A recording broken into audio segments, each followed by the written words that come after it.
Thank you, Mr. And Chairman. I yield the full 5 minutes. Thank you. Again, I want to thank you for bringing everyone together and addressing an important issue that in the going on 5 years that I've been on the committee, we really have not addressed. And so I'm grateful for that. And I think something good's going to come of it. I do want to stress, because there is very legitimate concern today about availability of timely VA loans and appraisals in rural areas, especially those that are experiencing an economic boom, as the chairman's district in Oregon is, and as we're seeing in some parts of Texas.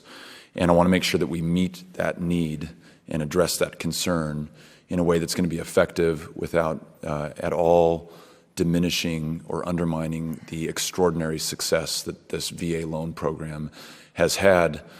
Samantha, my team, was just telling me that there was a 24-month period between 2014 and 2016 where these VA loans were the lowest average rate in the country. So we're providing a tremendous earned benefit to the veterans who put their lives on the line and are getting that extra help as they should. And we're also protecting the taxpayer as we should, and we're also increasing the rate of home ownership significantly as we should. So lower rates, lower foreclosures, more home ownership, all very good things.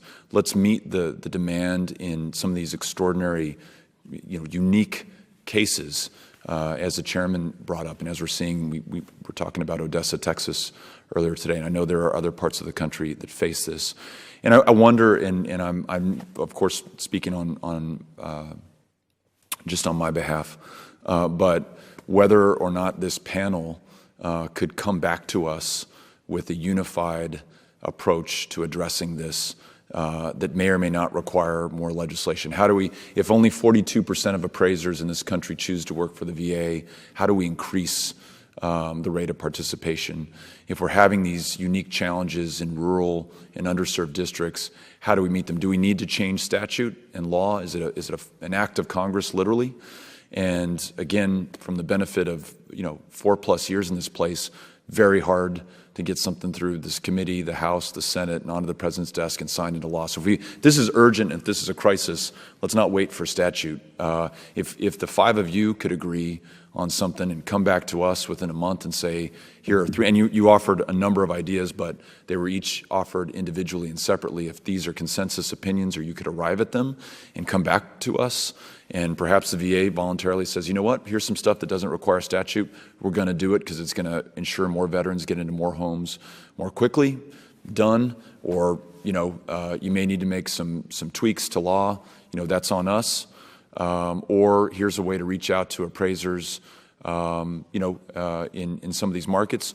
Or as the committee staff just suggested, is there some way to cross state lines where you have the capacity in California in the north of that state that can serve Oregon, in the south of that state? I don't know, but you all know this stuff. You're going to have the solutions. And I know, just having worked with the chairman now for a little over 3 months, he gets on this stuff, and he's already probably working on, if I had to guess, on legislation, which I'd really like to see and I think could make it better. But if we can do something in addition to that legislation or in place of that, all the better. And forgive me, Mr. Chairman, I'm not trying to predict what you're doing. This is such an important issue. I want to make sure that we don't wait on it. If you could come back to us within a month, the 5 of you together, absolutely, that'd be great. So I yield back.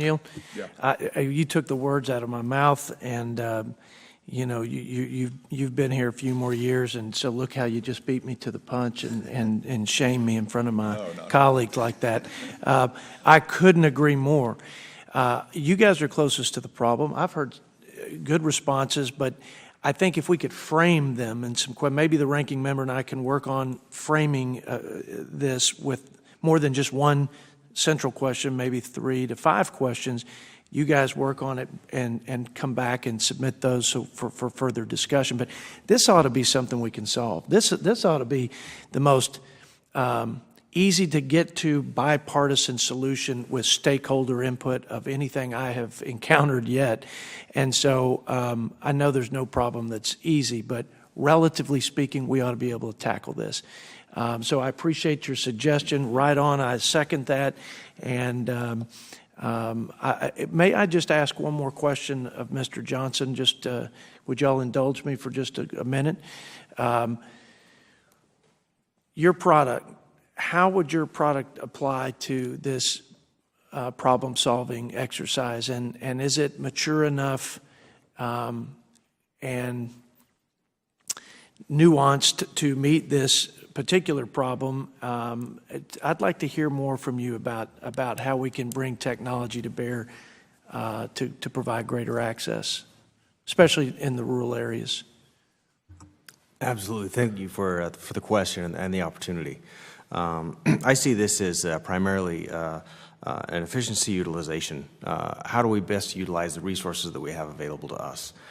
As has already been stated, the VA program is the gold standard, and the VA has done a wonderful job servicing veterans, especially in light of this increase in demand. They've increased fees, they've increased their recruitment programs, they've onboarded several more appraisers, so they've been doing an excellent job with what they have available to them. I think that the product that we're talking about today, the desktop appraisal, allows appraisers to focus on where they apply their knowledge and their skill set, as opposed to driving hundreds of miles every day to look at homes and take pictures and do measurements. Other qualified professionals in the industry can perform those duties at different locations while the appraiser is looking at the data that's provided. Right now, we can provide that information within moments, as opposed to decades ago when this process was created. It took a lot of time. So if somebody else can, another industry professional can take the photos, drive out to the locations, maybe they live nearby anyway, then you supply the appraiser with the data they need to apply the skills that they've learned and the expertise that they have, and they don't have to spend their time doing those other tasks. So it's more about the efficiency utilization of the resources in a couple of different areas. That's one example. The other example is that there's a large portion of properties that do fit into a standard category to where they're not so complex. And if we can apply this technology into the non-complex properties, we free up time again for the appraiser to go visit out in the rural areas and be able to attack those problems. So I think there's a couple of different ways that the product does help the situation, help the appraiser be more efficient and more effective, and help the veteran to be able to get into the homes that they want without after waiting with this unknown lead times and unknown costs. Great.